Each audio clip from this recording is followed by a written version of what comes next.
members who were killed during this war and never buried properly, because we can't have community mental health if our family hasn't been buried properly. And what's more, some of the people who killed them live in the same villages with us still.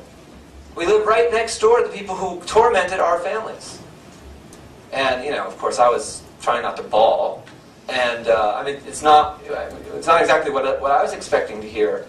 And, Ophelia, the director of Partners in Health, said, yeah, we'll help with that project. And so, 20 years after starting, at Harvard Medical School, here I was, later on that night, writing letters, fundraising letters, from Huehuetenango, looking for funding to dig up the dead. And let me just say, it's not a ranking priority for many major foundations. And, and back to the question of how does one spend one's time? Where would you have heard that? Now, you could have heard that there were big forensic experts working there, but they were saying, no, we can't do it that way. This is for our community. And as I said, I wanted to start with the most extreme example, because when you are trying to be discerning, to actually listen to people who've gone through horrible things like these people had, and again, I'm not an expert on this topic, but living and working in rural Haiti has certainly made me a sort of, for the Haitians here, a de facto expert on violence and what happens when there's a great deal of division within a community. I found that argument, that this was an important mental health project, to be a very compelling argument. I was utterly convinced when I heard it. And yet, the first part of that morning had been very painful for us. And I wondered, I didn't say, let's go back and talk to those people from Guadalupe City and say, you really ought to rethink your project. Of course we wouldn't do that. It's not what we're about. But I think one of the reasons that our group has gotten into some of these very strange, the way the map I just showed you looks, is because one thing leads to another. And when you are listening to people who are living in poverty, as all of these people were, they were also the survivors of a terrible war and genocide. But when you actually listen, you just learn things that you're not going to learn in some of these other circles, in which I move really quite easily, as I have to say candidly. I move very easily in circles, I hope, like this one, and in other places where there's a great deal of affluence and privilege and power. Example one. And let's see if I can wait. Now, one more word on this example is, I don't mean to be grisly in any way, and that's obviously this is one of the dangers of talking about violence in general. And I found myself thank you. I found myself in a very public forum saying, I was talking about violence and talking about what was going on in Haiti, and someone asked me a question that really was completely impertinent, not in the sense of being that people should be pertinent and respectful, but it was impertinent to the discussion, that's all. And I said, hey, I haven't hit anybody since 7th grade. This was at Yale University. Everybody laughed. So, I got involved in this work really against my will, and only because, again, the discernment and audition process, that is learning to listen to important people, takes you places you'd never expect to go. I mean, exhuming bodies and reburying them, could you imagine going to a funder and saying, well, yes, it's really a very cost-effective mental health intervention program. We have the data on that. So that's one of the reasons, I think, that there are problems in policy and problems in policy leadership, because you never know what you're going to hear. And leadership is not merely the province of people with power. I mean, there are many people who are called to lead who are living themselves in great poverty, rather. And as I've said, many of them are experts in the subjects at hand for all sorts of awful reasons. Now I'm going to switch to the other end of the spectrum, and this is Roxbury. This is actually taken in a hospital, in the hospital I just came from. But you'll recognize some of these people, maybe, and some of you, some of the people in this picture may be here tonight.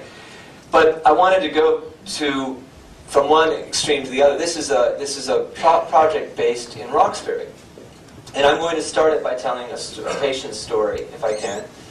and mentioned that I go between Harvard and Haiti, as you heard, and I get to attend at this fantastic hospital. And but I see things there that really are quite disturbing.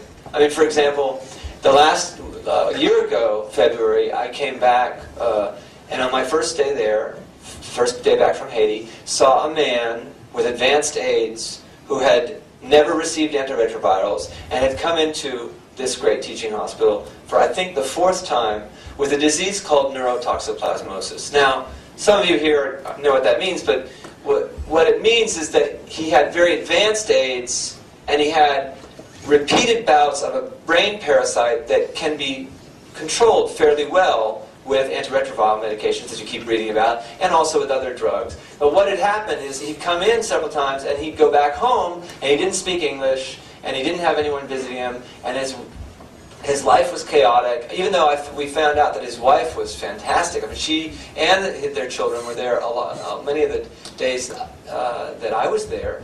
But the day I saw him, February 1, I thought he was dying. I thought, what a shame. You look at his history and there's 3 warnings. And on one of those warnings, he actually went to the neurosurgical ICU and had a shunt placed in his brain to relieve the pressure.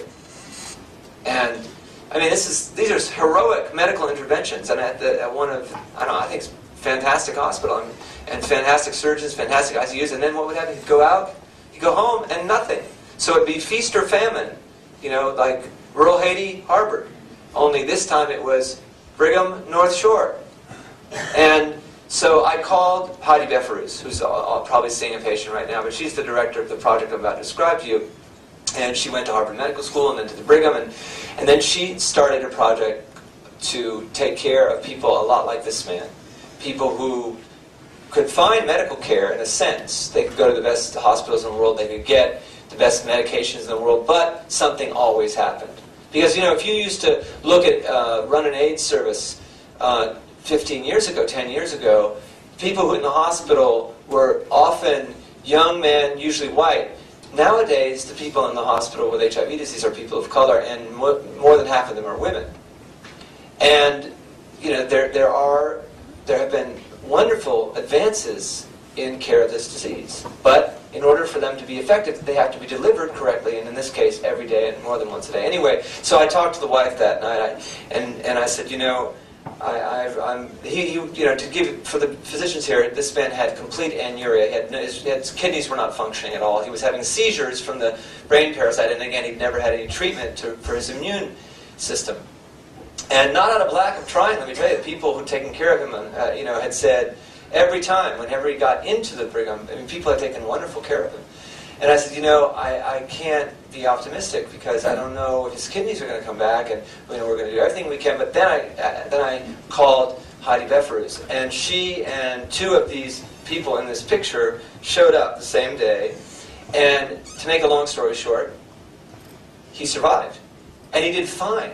He stopped having seizures, his kidney function went back to normal, we put him back on the treatment for the brain parasite, and then, and this is why he has never since been back in the hospital, he started having a Haitian-style community health worker go visit him every day and give him his meds. Same story, different place.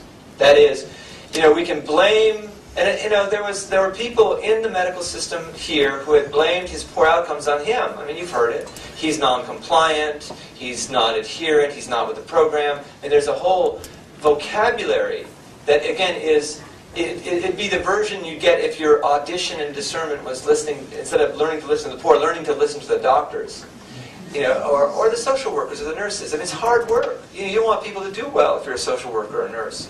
Actually, one of the nurses who'd been delivering care, or trying to, was really quite angry at this couple. This is not in the hospital, this was in their home. But turns out they weren't home one day when they had an appointment with her because they were getting evicted from their apartment, of course. It's always something like that. But I have to say, since this approach, which was developed in Haiti by learning to listen to poor people, that is, when the community health workers said, no, these people didn't die because they believe in sorcery. They did believe in sorcery, by the way, as an aside. But that's not why they died. That's not why they died at all. And that's the point that the community health workers were making. They died because they have no food, they have no donkey, they have no one to take care of their kids. And in this case, it was a different set of problems, but social problems, they were nonetheless.